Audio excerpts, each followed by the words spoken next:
त्वमसि शरणमेकां देवि दुर्गे प्रसीद। अज्ञानतिमिरान्धस्य ज्ञानाञ्जनशलाकया चक्षुरुन्मीलितं येन तस्मै श्रीगुरुवे नमः। नारायणं नमस्कृत्य नरं चैव नरोत्तमं देवीं सरस्वतीं व्यासं ततो जयमुदीरयेत्।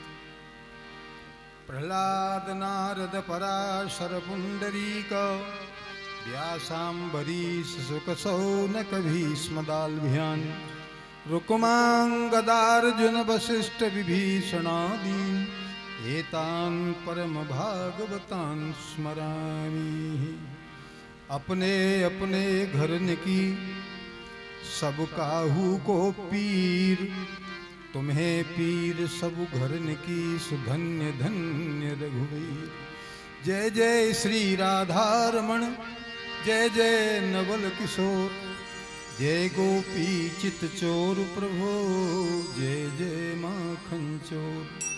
जैसे ब्रजवासियन की दिन प्रति करी सहाय, तैसे ही कृपा कटाक्ष कर दीजिए मार्ग बताए।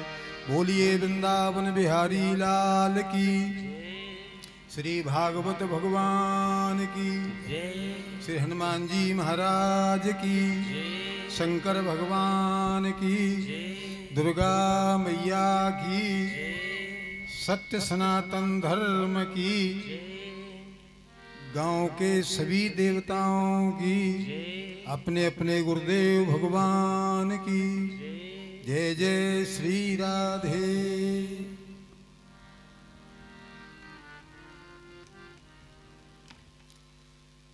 अखिल कोट ब्रह्मांड नायक परात्पर परब्रह्म अकारण करुणा वरुणालय सर्व जगत नियंता जगदाधार भगवान राधा कृष्ण की परम हेतु की कृपा से श्री सीताराम जी महाराज के परम अनुग्रह से इस परम पुनीत पवित्र स्थल पर श्री हनुमान जी महाराज के प्रांगण में परम आदरणीय डॉक्टर ए.एल. भार्गव साहब, डॉक्टर संध्या जी एवं समस्त परिवार इनकी ओर से श्रीमद् भागवत सप्ताह ज्ञान यज्ञ का आज द्वितीय दिवस। कल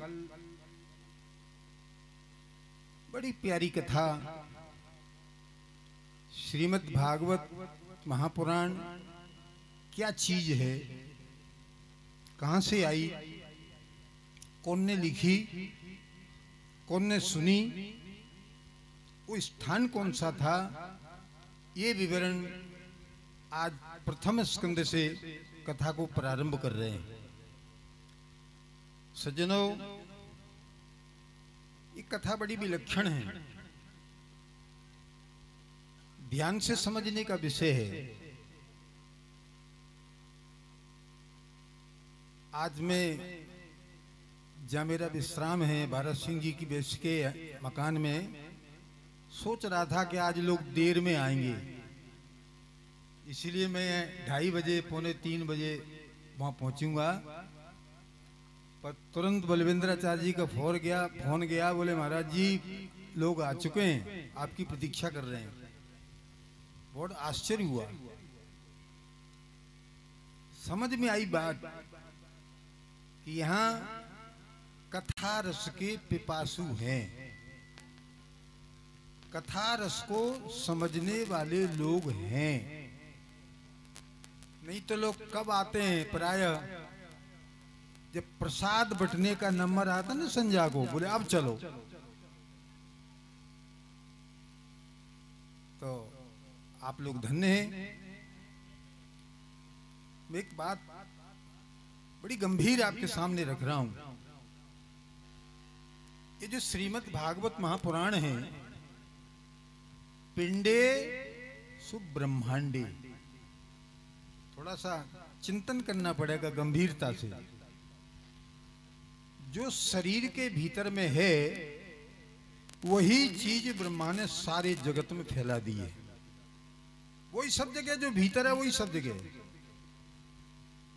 ध्यान देना, श्रीमद् भागवत महापुराण में जितने कथा हैं, जितने प्रसंग हैं, सब तुम्हारे शरीर के भीतर में ही भरे हुए हैं। शर्त यह है कि कोई सच्चे गुरु का चेला हो, कथा कहने वाला, वो आपको बता सके। सच्चे गुरु का शिष्य हो जो समझ सके। कहत कठिन समुझत कठिन, कहने में कठिन है और समझने में भी कठिन है, पर गुरु कृपा से, हनुमान जी महाराज की कृपा से बहुत सरल तरीके से प्रसंग को मैं आपके सामने रखूंगा। एक एक बच्चे के समझ में वो बात आएगी। गुरु शिष्य का निर्माण करता है। ध्यान देना, गुरु शिष्य का निर्माण करता है तीन तरीके से, दृष्टि से, वाणी से और क्रिया से, भावनात्मक क्रिया से। बोले इसका उदाहरण, तीन उदाहरण दिए। बोले भावना से कैसे गुरु को ज्ञान मिलेगा? बोले अंड कमठ बत। आपने देखा होगा कछुआ अंडा रेत में देता है, पानी में नहीं देता, और कभी अंडों के पास जाता नहीं। अंडा देने के बाद वो पानी में चला जाता है। और अंडों का पालन कैसे होता है? भावनात्मक दृष्टि से। रहता पानी में है पर उसकी चित्त की वृत्तियां अंडों के ऊपर में लगी हुई है। हर क्षण, रात दिन, हर एक मिनट, एक क्षण नहीं बकाया जो उनका ध्यान नहीं कर, वो अंडे पक जाते, फूट जाते। एक प्रक्रिया तो गुरु की है, गुरु पास में आए या नहीं आए, उनके चरणों का सानिध्य मिले या ना मिले, जहां भी गुरु रहेंगे वहीं से शिष्य के कल्याण के लिए भावनात्मक दृष्टि से कछुए की तरह आशीर्वाद प्रदान करेंगे, वहीं से करेंगे।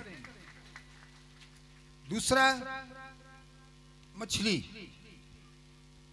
मछली पानी में बच्चों को पैदा करती है तो लालन की पालन भी सब प्रकार का उसका होता है। एक होता है गुरु कृपा दृष्टि। बोलना गुरु को कुछ नहीं है, केवल करुणा भाई एक बार दृष्टि शिष्य के ऊपर में डाल दे, कल्याण हो जाता है। तीन तरीका है। गुरु मिले तो ठीक, नहीं मिले तो ध्यान कर लेना, कछुआ की तरह गुरु हमारा चिंतन कर रहे हैं। ये तीन प्रक्रिया है बंधुओं। कथा भी तीन प्रकार की है। मैं वो प्रसंग सुनाऊंगा जो आज तक आपने नहीं सुने होंगे। कथाएं तो बहुत हो रही हैं, रोज हो रही हैं, गली गली में हो रही हैं। कोई जगह, कोई बाजार, कोई सिटी अछूती नहीं है जहां कथा नहीं हो रही हो। पर कथा को कहने वाला ऊपर ऊपर की कथा कह रहा है। कथा को जब तक हम अंदर नहीं ले जाएंगे तब तक प्रकाश नहीं होगा। अंदर की कथा क्या है? कल मैंने एक उदाहरण दिया था। तैराक दो प्रकार के होते हैं, तैरने वाले। एक तो पानी के भीतर तैरता है और एक पानी के ऊपर तैरता है। ऊपर तैरने वाले को सारी दुनिया देख रही है और भीतर जो तैर रहा है उसको कोई नहीं देख रहा, और वो तैरते तैरते अपने लक्ष्य पर, निशाने पर पहुंच जाता है। भागवत की कथा भी अंतर्मुखी है। इसमें भी व्यवस्था है। सारी कथाएं, सारे प्रसंग तुम्हारे शरीर के भीतर में विराजमान है और उसको समझने की जरूरत है। भागवत में 3 जगह मंगलाचरण है, ध्यान से सुनना। जहां से कथा शुरू हुई है वहां मंगलाचरण, कथा बीचों बीच में पहुंची है तब मंगलाचरण, और कथा जब समापन की ओर गई है आखिरी में तब मंगलाचरण। मैं पूछता हूं, 3 जगह मंगलाचरण करने की क्या जरूरत थी? प्रारंभ में हो गया, पर्याप्त था। वही मध्य में काम करता, वही अंत में काम करता। 3 जगह मंगलाचरण करने की आवश्यकता क्या पड़ी? बोले मानव जीवन में भी 3 जगह मंगलाचरण होना चाहिए। कहां कहां? एक तो जन्म के समय, बच्चा जब जन्म लेता है उस समय मंगलाचरण की हमारे सनातन की एक परंपरा रही है। अब वो परंपरा बंद हो गई। बच्चा जब घर में पैदा होता था तो माताएं सोने की सलाई से शहद में डुबा के बच्चे की जीभ पर ओम लिखती थी। ऋषियों की परंपरा थी। आज हमारे यहाँ वो परंपरा बंद हो गई। कोई सोने की सलाई से ओम नहीं लिखता। पहला मंगलाचरण गड़बड़ हो गया। पर जिनको संस्कार है वो माताएं आज भी पुरानी पद्धति जो चल रही है उसमें वैज्ञानिक तरीका छुपा हुआ है। बच्चा पैदा हुआ, थाली बजाते हैं लोग। बजाते कि नहीं? क्यों बजाते हैं? इसका कारण क्या है?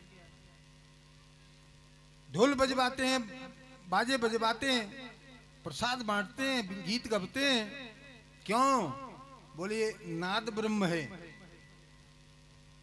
जन्मते ही बच्चे के कान में नाद ब्रह्म जब जाएगा तो ज्ञान का प्रकाश हो जाएगा उसके भीतर। इसलिए ये सब वैज्ञानिक प्रक्रिया है।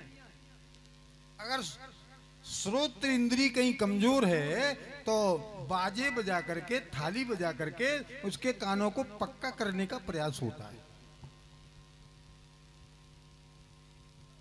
भागवत का बीच का मंगलाचरण क्या है? वो क्या शिक्षा दे रहा है? मनुष्य की जिंदगी में बीच में भी मंगलाचरण होना चाहिए। बीच माने जवानी जहां से शुरू होती है वहां भी मंगलाचरण की जरूरत है। क्यों? बोले भटकने की समस्या यहीं से प्रारंभ हो जाती है। यहीं से जीव भटकने लगता है यदि उसको संस्कार नहीं मिला तो। इसीलिए माता पिता को चाहिए बालक जब परिपक्व हो जाए तो मां बच्ची पर ध्यान रखे, पिता बेटे का ध्यान रखे। बात बन जाएगी। कभी कोई संस्कार आएगा ही नहीं। आज स्थिति बदल गई। न बिटिया पर मां का नियंत्रण है, न बेटा पर पिता का नियंत्रण है। दोनों ही स्वतंत्र हैं, दोनों ही श्रृंखल हो रहे हैं। आचार विचार, खान पान, रहन सहन सब बिना नियंत्रण के परिवर्तित होता चला जा रहा है। तो जवानी में भी मंगलाचरण की आवश्यकता है। एक मंगलाचरण है समापन के समय, अंत में, वो बड़ा महत्वपूर्ण है। बहुत ध्यान दीजिएगा तो समझ में आएगी बात। प्रारंभ का मंगलाचरण बिगड़ जाए कोई दिक्कत नहीं। जवानी का मंगलाचरण बिगड़ जाए कोई चिंता की बात नहीं। आखिरी वाले को संभाल लो तो दोनों मंगलाचरण सफल हो जाएंगे। लोग कहते हैं ना, बुढ़ापा संभल गया तो सब संभल गया, और बुढ़ापा बिगड़ गया तो सब बिगड़ गया। सज्जनों, सब्जी बिगड़ेगी एक दिन खराब होगा, अचार बिगड़ गया तो पूरी साल गई। आम आएंगे अगली साल तभी तो डाल पाओगे। तो वृद्धावस्था इसको संभालने की जरूरत है। कैसे संभलेगी? बोले यहाँ मंगलाचरण की आवश्यकता है। आज समाज की बड़ी विडंबना है। कैसी? बोले आज जवान का पांव चंचल है। मेरी कथा से तो सूत्र निकलते हैं, एक एक सूत्र तुम्हारे जीवन को पलट देने वाला, बनाने वाला है। जवान के पांव चंचल हैं, एक जगह नहीं रुकते, और बूढ़े की जीव चंचल है। पांव थक गए, हाथ काम नहीं कर रहे, सोच नहीं पा रहा, चल नहीं पा रहा, परंतु जीव ये चुप नहीं हो रही। घर घर में टेंशन दे रही है। बाबा जी किसी काम के नहीं रहे, पर खटिया पे पड़े पड़े जहर उगल रहे हैं। इसीलिए तो परंपरा बनाई। पहले शादी होती थी, ईमानदारी से बताओ, बहू जब घर में आती थी तो सबसे पहले इनको कौन सा कमरा दिया जाता था? जो सबसे बढ़िया हो। जब बच्चे पैदा हो गए इसके बाद बोले बढ़िया वाला छीन लिया, और जो सेकंड नंबर का है वो दे दिया। और जब बूढ़े बाबा की जीव परेशान करने लगी घर वालों को, तो वो बीच वाली जगह भी छुड़ा ली। कौन सी जगह दे दी?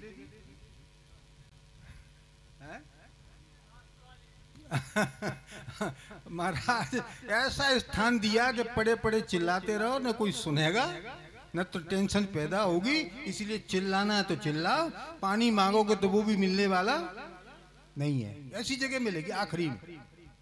इसीलिए सावधान। आपको पता है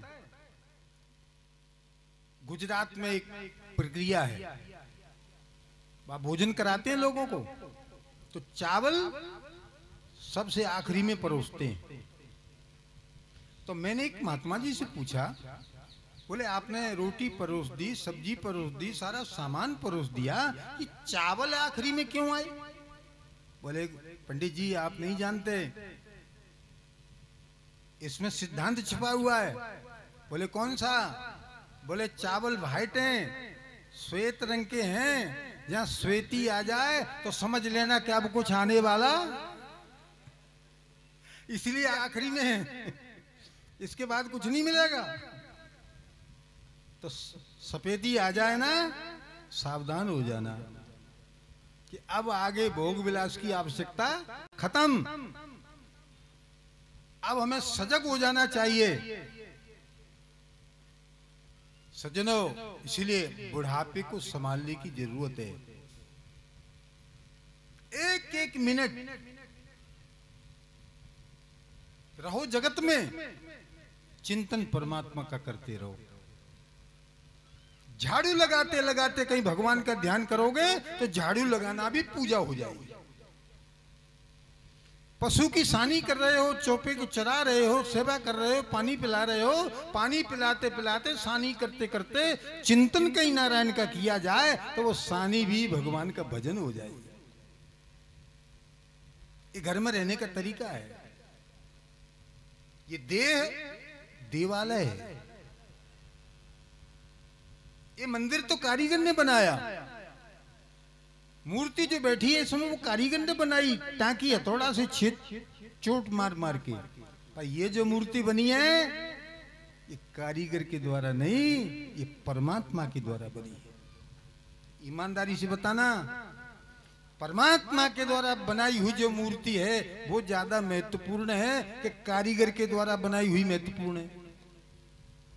मैं इशारा कर रहा हूं, समझ जाना। मैंने कल की कथा में संकेत किया था, पत्नी भाग्य से मिलती है, माँ बाप भाग्य से मिलते हैं, पत्नी पसंद से मिलती है।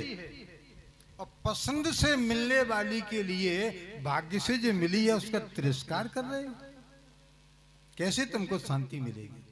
नहीं मिल सकती। इसलिए आओ कथा के माध्यम से अपने जीवन को परिवर्तित करो। मैं आपसे बदला लेने नहीं आया, आपको बदलने आया हूं। भगवान ने दोबारा मुझे इस नगर में आने का मौका दिया है। यदि मेरी कथा सुन के नहीं बदले तो मैं गारंटी से कहता हूं दुनिया में कोई दवाई नहीं है जो तुम्हारे दिमाग को बदल दे। आपका ट्रैक्टर खराब हो जाए, गाड़ी खराब हो जाए, 4 पहिया की 2 पहिया की, कहां ले जाते हो? गैरेज में, जहां उसका मरम्मत होती है, उसके पुर्जे ठीक किए जाते हैं। तो ये भी एक गैरेज है।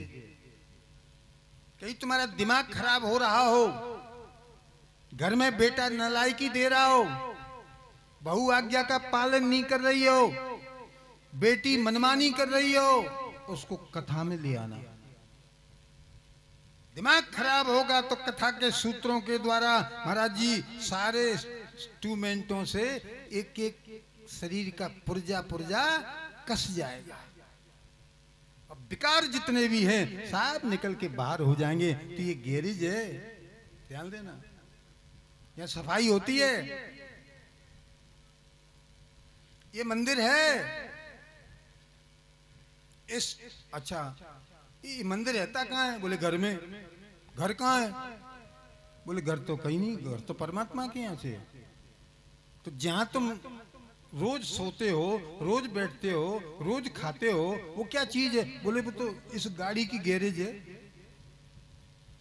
जैसे गाड़ी को आप घुमा घुमू के आए और गैरेज में लाके खड़ी कर दी, इसी प्रकार से ये शरीर दिन भर कहीं यहाँ रहा, कहीं खेत में रहा, कहीं खलियान में रहा, कहीं रिश्तेदारी में चला गया और संजा को लौट के आया तो वही गैरेज में फिर घुस गया। बोलो, तो वो घर तुम्हारा नहीं है, वो तो इस घर का घर है, गैरेज है वो। तो वहां कहीं गाड़ी गड़बड़ कर रही है तो कथा में ले आना, मेरी गारंटी है। बहू बदल जाएगी, बेटी बदल जाएगी, बेटा का दिमाग ठीक हो जाएगा। लाना पड़ेगा आपको यहां, भेजना पड़ेगा यहां। कल दाऊ पूछ रहे थे कि महाराज जी कल आपने इसी बढ़िया मेरे पास आए थे शाम को डॉक्टर साहब के साथ, कह रहे थे गुरुजी आज तक हमने वो चीज सुनी नहीं, पूछने वाले थे हम कि ये कलश यात्रा क्यों निकाली जाती है। बोले आपने बिना पूछे ही उस बात का उत्तर दे दिया, मैं बड़ा खुश हुआ। दाऊ कह रहे थे मुझसे, बड़ी प्रसन्नता हुई परमात्मा की कृपा से।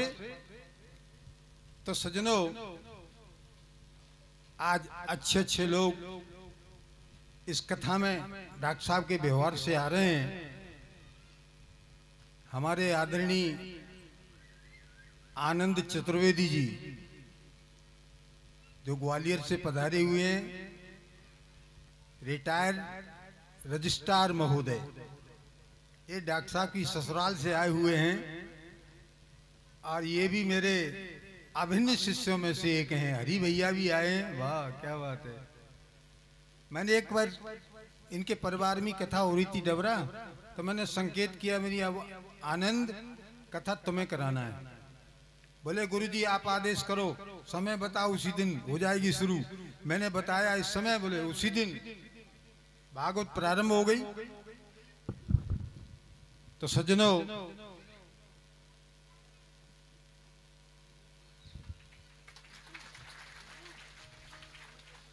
राधे राधे।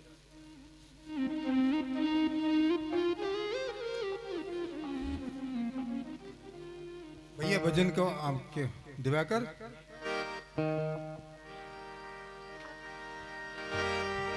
तेरा दर तो हकीकत में दुखियों का दुआरा